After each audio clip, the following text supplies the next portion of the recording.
महुआ दारू का भंडारा है भैया। दारू वारू बहुत खाए, बहुत तगड़ा बनाई थी, देखी का चलिए मस्ती। आहा, बड़ी तीती है लेकिन आज मजा आई, एक पैक लगा ले। आहा, दारू जलसा हो या भैया। देखता महुआ हुआ लेके आए 3 बजे घर बिना चुड़ैलियों के नादनी शमशाम घाटे में पेड़ है मार। हाँ इतना महुआ घर है ने बिन के लाए आज गार गुर के बढ़िया दारू बनाए के एकदम जलसा हुए पूरा। आहा क्या रस है भैया, जैसे लड़की है लाली उठवा लगावत थी ना वैसे गरत है। टेंशन ना है ना कौनो बात के भैया। हाँ क्या बात है, आज तो जलसे है, जिंदगी का पहला सुकून।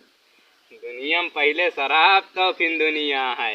वाह वाह क्या बात है। चखनवा भैया बुलाएगी 90 जाती चखनवा लेके आओ बढ़िया खाबे जाते लेके आओ।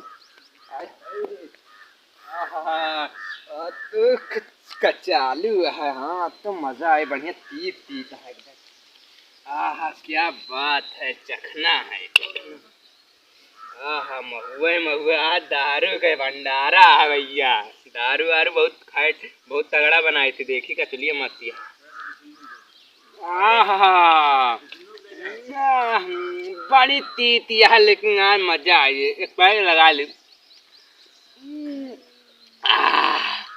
मजा आवती है भैया। भैया तू लेबा, लेकिन भैया बनावत ही कभो मिलबा तो पिया देबे। अबे ना अबे हमका चलिए खा ली पहले। मजा आवती है भैया। जितना दारू भैया मजा है उतना लड़की वड़की ना मजा है, न पढ़ाइए मजा, सिर्फ दारू पिए मजा है। मजा होती है भैया एकदम बढ़िया राजा खान। आहा जिंदगी का सुकून, जिंदगी का सुकून भैया। यही बात।